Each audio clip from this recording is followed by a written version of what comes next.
What's going on, lads, and welcome to the latest episode of the OP Alphabet, and today we've moved on to the letter K, which of course stands for Kone, the Everton striker. But first and foremost, I think I'm going to struggle with the list today. I'm struggling to think who we've had already. A for Aubameyang, B for Braithwaite, C for Shaqiri, D for Doumbia, E for Emenike, F for Fur, G for Giovinco.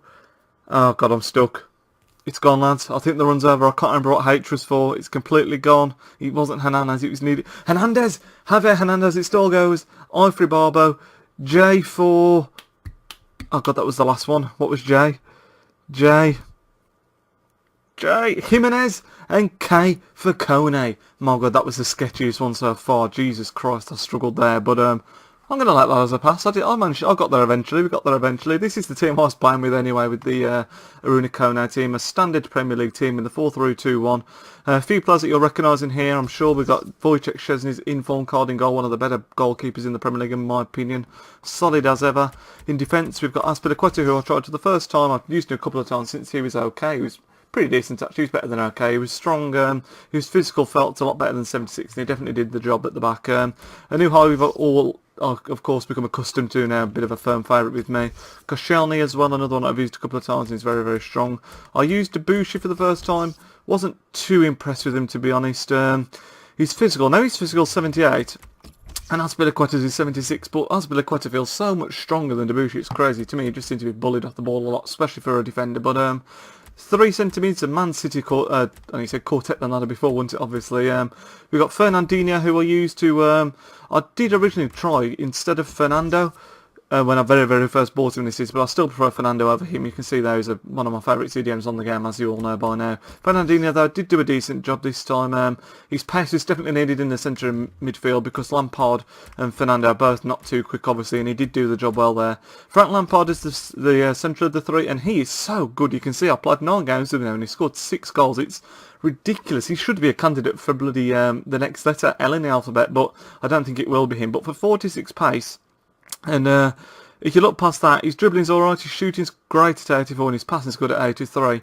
He just does what Frank Lampard seems to do in real life. He just seems to be in the right place at the right time, and you'll see that with a couple of the goals in the montage at the end. He just seems to just tap them in, and what more can you want from your centre mid, really? Just arriving on time. I think he's got medium work rates, yeah, and I'd recommend giving him a go, but I think you do have to make sure that you're surrounding him or putting him at least next to someone that's a little bit quicker, which is why Fernandinho is so good in this team, actually.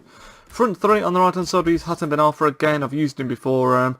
Didn't seem to do quite as well this time around. I think he's got both his 2 assists in the other time he used to be in those 5 games. But the man on the left, Jefferson Montero, a silver that I've been dying to use for a while, and you can see he's only played 2 games, and he's got 2 assists, which seems decent to be honest. But he just didn't feel that great in game. Actually ended up swapping him for Eden Hazard, who I've since sold now. So he was in there and he did a lot better, but still only got 2 assists himself, I think. So yeah, the left wing was a bit of a weak spot in this team for some reason. Hazard was definitely a big improvement on Montero, as you'd sort of expect, but I was very, very disappointed with Montero. I thought he'd be a lot better than he was, and he just didn't seem that quick, and you wouldn't think that with someone with 88 pace, and often you get these silver cards that play way, way above their rating, but he just didn't seem to be one of them in my opinion.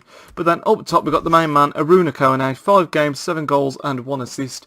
Not the most blinding record you'll ever see, especially in this series. We've had much, much better than that, and that's a lot due to the fact that when I first used him I really struggled. I think he only scored 1 in the first 2, and then I sort of found a sweet spot with him, and the key to using him in my experience was just to finesse.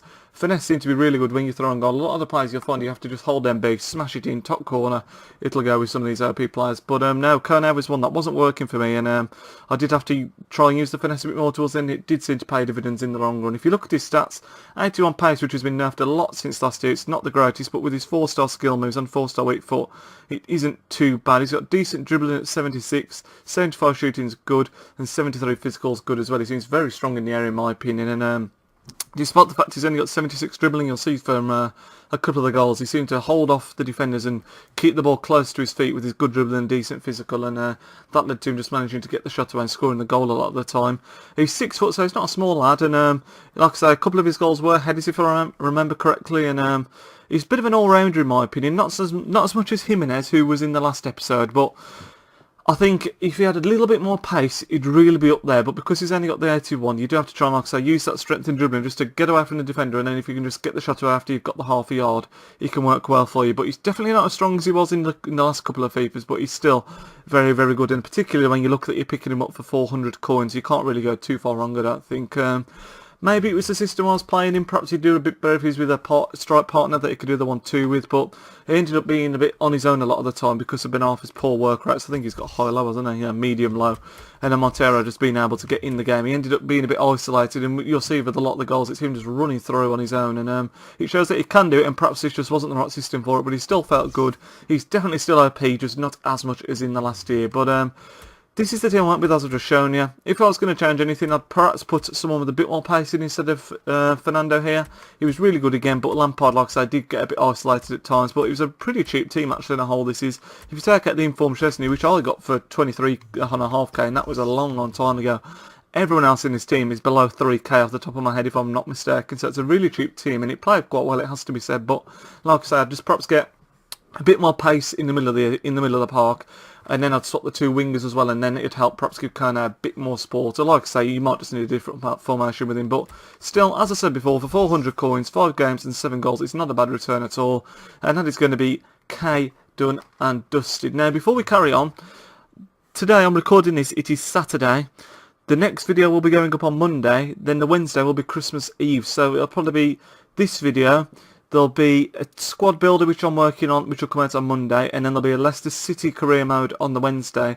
Then there might be a mini gap of 2 or 3 days after that because it's Christmas and there's a lot of stuff going on, as I'm sure there is for a lot of other people out there. It's just that busy time of the year. I'm actually pretty pleased with how I've managed to sort of spread videos and get sort of a day between them lately, so you're not going too long without any content popping up on your subscriber feed. And yeah, I thought I'd be a lot shorter on the video count than I have been for this time here. I thought I'd struggle to get them out, but pat on the back from myself, I think I've done alright to get as many videos out as I have done, especially being as busy I've been at work. So, but not bigging myself up, just saying that after Christmas there might be a 2 or 3 day gap. There might not be yet, I'm not sure, it depends how much content I'm able to get recorded in advance. But anyway, I'm going to stop wittering on there. This is going to bring the end, the K in the OP alphabet. Kone it is, Aruna Kone. Beast again, not quite as much as last year, but still for 400 coins, you honestly can't go wrong.